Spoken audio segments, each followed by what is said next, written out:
안녕하세요 여러분. 오늘의 흥미로운 영상 내용은 미국인들은 트럼프 관세의 실제 비용을 곧 경험하게 될 것입니다. 그리고 비아디는 이번 분기에 테슬라를 두 가지 방법으로 이길 것이다에 관한 것입니다. 우선 좋아요 버튼을 누르고 채널 구독 및 알림 설정도 잊지 마세요. 여러분의 관심과 지지가 저희에게 큰 힘이 됩니다. 첫 소식은 월스트리트 저널에 실린 피터 모리치 교수의 칼럼을 바탕으로 미국의 트럼프 대통령이 추진하고 있는 새로운 관세 정책과 그 파장이 어떤 식으로 미국 경제와 국제 질서에 영향을 줄 수 있는지를 깊이 있게 다뤄보겠습니다. 이 내용은 단순한 무역 이야기가 아닙니다. 국제 통화 체계, 글로벌 신뢰도, 그리고 미국이 세계 경제에서 차지해온 중심적 위치까지 흔들릴 수 있는 문제입니다. 그럼 지금부터 하나하나 풀어보겠습니다. 트럼프 대통령은 4월 2일 미국의 불리한 무역 관행을 바로잡겠다며 상호주의 관세라는 이름의 강경한 무역 조치를 발표할 예정입니다. 이미 지난 1월 브릭스 국가들이 미국 달러 대신 다른 통화를 국제 결제 수단으로 사용하려 한다는 이유로 해당 국가들에 100% 관세를 부과하겠다는 위협까지 한 상태죠. 하지만 여러분, 여기서 우리는 중요한 질문 하나를 던져야 합니다.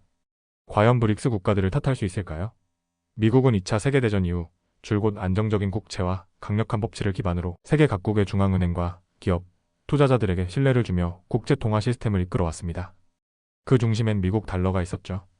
예를 들어 칠레의 한 의류 수입업자가 베트남에서 옷을 수입할 때 칠레 페소를 베트남 동으로 바로 바꾸기는 어렵습니다.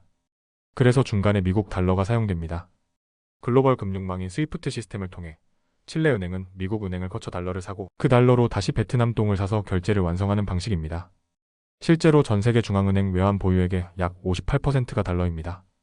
외환 거래의 90%가 달러와 연결돼 있고요. 게다가 미국은 스위프트 시스템과 자국, 은행 시스템을 통제할 수 있는 위치에 있어 막강한 영향력을 갖고 있습니다. 그런데 이 강력한 구조가 흔들리기 시작한 겁니다. 그 이유는 단순히 경제 때문이 아니라 정치와 정책의 불안정성 때문입니다. 2018년 트럼프 대통령은 이란 핵 합의를 일방적으로 파기하고 이란의 석유 수출 대금에 대한 달러 접근을 차단했습니다. 이에 유럽 국가들은 자체 결제 시스템인 인텍스를 만들려 했지만 서로 같은 금액을 교환하려는 기업을 찾는 데 실패하면서 무산되고 말았죠. 한편 러시아, 중국, 아랍에미리트 등은 엠브리지라는 양자간 디지털 통화 시스템을 실험하고 있지만 미국의 스위프트처럼 전 세계를 아우를 수 있는 구조를 만드는 데엔 여전히 한계가 있습니다. 그런데 트럼프 대통령은 이런 상황에서 또다시 무역 전쟁을 선언하고 1300만 명에 달하는 비시민권자들을 추방하겠다고 하고 멕시코에 미군을 투입하겠다며 강경 발언을 이어가고 있습니다. 심지어 그린란드와 파나마 운하를 미국이 차지해야 한다는 주장까지 나오고 있으니 전 세계가 미국을 더 이상 신뢰할 수 있는 파트너로 보기 어렵게 된 것이죠. 이처럼 미국이 스스로 국제 신뢰를 깎아내리고 있는 가운데 세계는 이제 미국 국채에 대해 정말 계속 믿고 사도 되는가? 라는 의문을 품기 시작했습니다. 여기서 미국 내부 사정을 잠깐 들여다보죠. 트럼프 대통령이 2017년에 도입한 감세 및 일자리 창출법, 여기에 바이든 행정부 시절 확대된 오바마케어 보조금, 학자금 대출 탕감, 그리고 반도체, 전기차, 친환경 에너지 산업에 대한 막대한 정부 투자가 이어지면서 미국의 재정 적자는 2016년 GDP의 3.2%에서 2024년엔 무려 6.4%까지 치솟았습니다. 트럼프 대통령은 감세 정책을 더 연장하고 추가 혜택도 약속하고 있습니다. 이대로라면 연방 재정 적자가 7%를 넘을 수도 있다는 경고가 나오고 있죠. 이미 2023년 중반 미 재무부는 부채 한도 협상 이후 현금 보유고를 재건하기 위해 일시적으로 국채 발행을 늘린 바 있습니다. 그 여파로 10년 만기 국채 수익률이 1% 가까이 급등했고 이는 연준이 기준금리를 유지하는 와중에 일어난 일입니다. 최근 연준은 기준금리를 인하했지만 시장은 여전히 장기금리에 대해 불안해하고 있는 상황입니다. 이런 불안정한 재정 환경이 이어진다면 연준이 장기 국채를 사들이기 위해 돈을 더 찍어내야 할 수도 있습니다. 공식적으로는 디폴트 채무 불이행가 아니지만 사실상 인플레이션을 유발하고 외국인들이 보유한 미국 자산의 실제 가치를 떨어뜨리는 결과를 초래할 수 있습니다. 이 경우 달러는 더 이상 안전한 가치 저장 수단이 될 수 없겠죠. 그래서 세계는 새로운 대안을 모색하기 시작했습니다. 가장 주목받고 있는 아이디어는 디지털 통화입니다. 이것은 주요 국가들의 통화를 바스켓 형태로 묶어 뒷받침하는 형태인데요. 2021년 메타가 제안한 리브라가 대표적인 사례였습니다. 리브라는 실패했지만 이 아이디어는 사라지지 않았습니다. 예를 들어 스위스처럼 중립적이고 법적 신뢰가 높은 나라의 중앙은행에서 이 통화를 관리한다면 상업은행 계좌나 국가 간 대출, 채권 발행도 그 통화 단위로 이뤄질 수 있을 겁니다. 이런 시스템은 단일 국가의 경제정책에 따라 흔들리지 않고 여러 국가의 평균적인 물가, 상승률에 기반하게 되기 때문에 달러 의존에서 벗어난 새로운 안전자산이 될 수 있습니다. 결론적으로 트럼프 대통령의 무역 전쟁과 강경 외교 정책은 단순한 국내 이슈가 아니라 미국이 오랜 시간 유지해온 달러 중심의 글로벌 경제 질서를 무너뜨릴 수도 있는 매우 심각한 변화의 신호탄이 될 수 있습니다. 전 세계가 더 이상 미국을 신뢰하지 못하게 될 경우 미국은 자신이 발행하는 국채도 더 이상 쉽게 팔 수 없게 될 수 있습니다.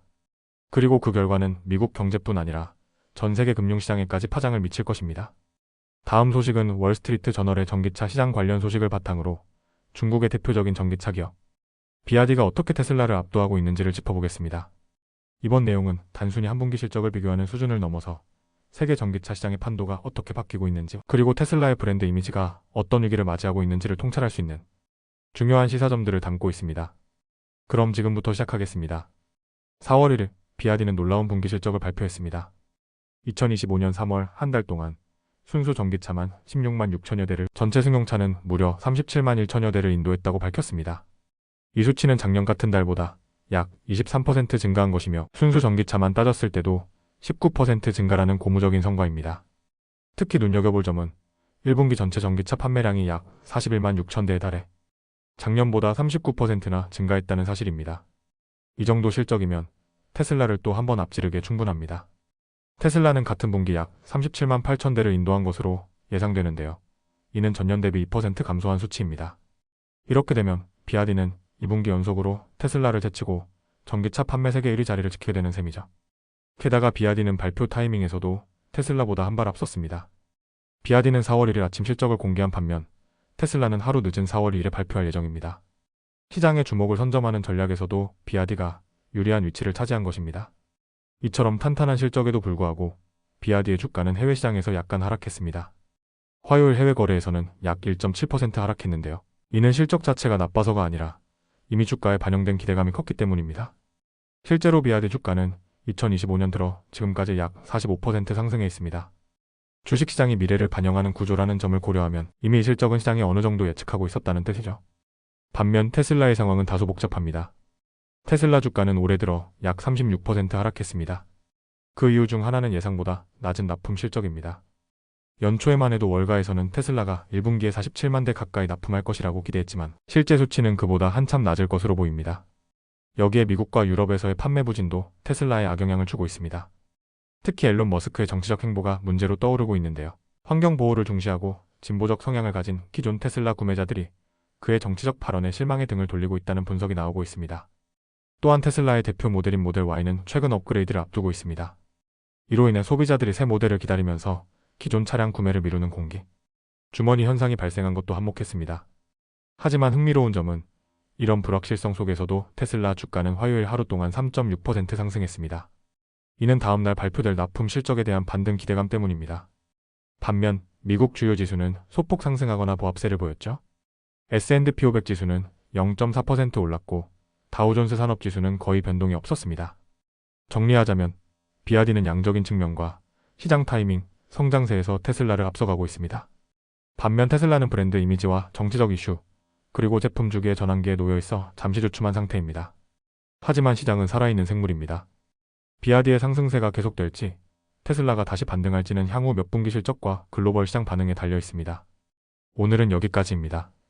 다음 영상에서 더 유익하고 흥미로운 내용으로 찾아뵙겠습니다. 이 영상은 투자 의견이 아닙니다. 매우 감사합니다.